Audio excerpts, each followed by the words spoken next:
the idea of people being realistic now or and romantic then, let me ask you something.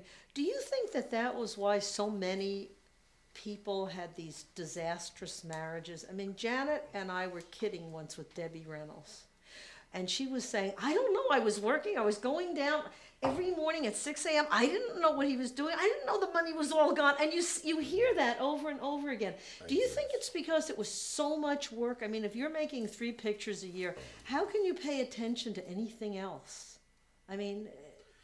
It's again the loss of innocence, I think. It's an unnatural profession at best. You know, it takes up all of your time, it takes up all of your emotions. And you have to save something for your partner at home, I guess. I got lucky because I married a gal who's in the cover of Life magazine, who's an actress, who understands. And an example, when I was doing The Untouchables, we made the decision ourselves. I said, this is going to be a way of life change. We'll be working until 2 and 3 in the morning. I want you to help me make up our minds about doing this, whether I should do it or not. Well, she understood being a pro. That's when she took up painting. Says, you know, because my kids call me Uncle Daddy, and I'd come home at 2 or 3 in the morning. But unless you accept that and know that going in, it is a very difficult profession, especially for the man with a woman, wife working and stuff. You feel, especially if they make more money than you do, I guess. But right. And especially for people back then who didn't really even have these skills. I mean, what you're talking about sounds so level-headed and intelligent, and I don't see this when I read back over those lives. You know, I mean, you think about famous quotes like Lana Turner said, "My life has just been a series of accidents." Emergencies. Sorry. And it's almost like it happens to them, but they don't act. I mean, like they're out of control. And that's why I want to get back to the studio thing. Do you think it is that thing from having been controlled by people like Mayer and stuff that you really don't ever learn? I mean, Mickey Rooney doesn't strike me as somebody who ever learned how to make any decisions. I mean, at least... Oh, Mickey. You're talking about Mickey. He's completely mad. He does things that outrage people. He was up for the Academy Award and the Emmy the same year. And he just has a way of just arbitrarily teeing people off, you know, and he just can't help it. But, you know, you're talking about Joe Yule Jr., you're talking about a kid that was in vaudeville, for God's sake, when he's a little boy, and he's a pro all the way down the line. He's a survivor. Nothing's going to happen to Mickey. The studio's not going to give him a nervous breakdown, I can promise you that. But again, this is something you probably won't keep on film, but as far as Lana was concerned, there was a kind of a Love Lana club. She was... You're talking about her decision-making and all the rest, and she was one of the most beautiful women in the whole world, but she also was assertive. And if she found some person that she liked, she would, and then we had a little kind of a bracelet that says Love Lana on it. The guys that go around comparing their Love Lana bracelets. Now, there's nothing wrong with that. I mean, now the gals call up the guys on the phone, you know, but then it was kind of racy then, you know. She was merely expressing herself is all. And she sure could. Oh, could she ever? I think that's the kind of thing that I'm talking about. Even I feel like Janet made her first film in 1948. She said 3 weeks before she was reading about Van Johnson in a movie magazine, and then she was there with him.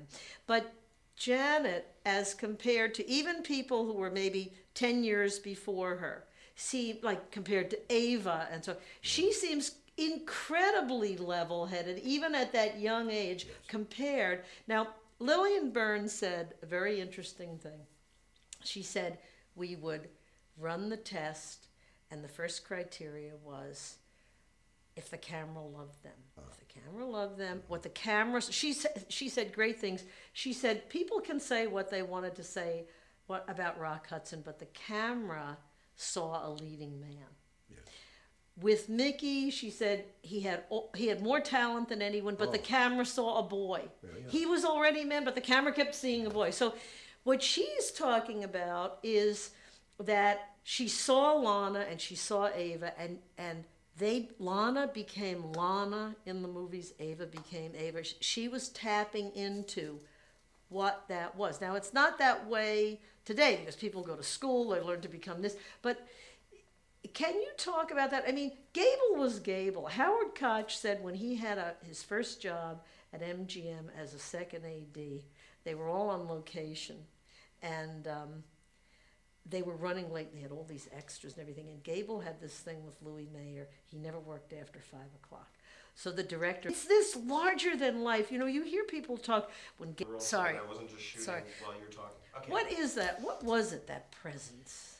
The cleavage line between being a movie star and being what you were in real life, supposedly, and what you were. Gable, at that time, and the same thing is true of John Wayne, not of Gary Cooper. Cooper was more complex. But what you saw is what you got. And the difference now, I can put it very simply, and I'm not being cruel when I say these things, it's just when Gable and Lombard walked in a room, heads would spin. The same thing is true of JFK, who wasn't a movie star. It's a classic picture of Princess Grace, or whatever she was, Queen Grace, on Rainier's arm walking through and all of a sudden through the other door comes JFK. And they caught her look, and the look is, that's what I want for Christmas, you know? And that's what happened. When Gable walked in, they were stars. The translation from their personal life to their film life was very, very simple. The same thing with John Wayne. What you saw is what you got. Now you've got performers. You got Jack Nicholson. My God, you don't know who he is, you know. And this is and Hoffman, all these wonderful performers. But what you had then was you had stars who had star quality in life. And the translation was merely to document what you saw. And that's the big difference. I can't think of too many. I think Rock Hudson may have been the last of the Mohicans. I mean, you've got Tom Hanks, who's a friend of mine and a wonderful performer, but the performers are better, I suppose, now than they were then. But in terms of that magic excitement that comes when you enter the room, I can't put my finger on anybody who brings that in now. And Cooper And you think that's inborn? You think that was inborn? I think the cleavage line between performing and being then was a very slim one. I think the difference now is you can be whatever you want to in real life, and you can play these wonderfully complex characters that you just don't look anything like you are in real life. That's called performing. Right. It's called acting. The other was what you see is what you get. Clark Gable was exactly what he represented, and so was John Wayne.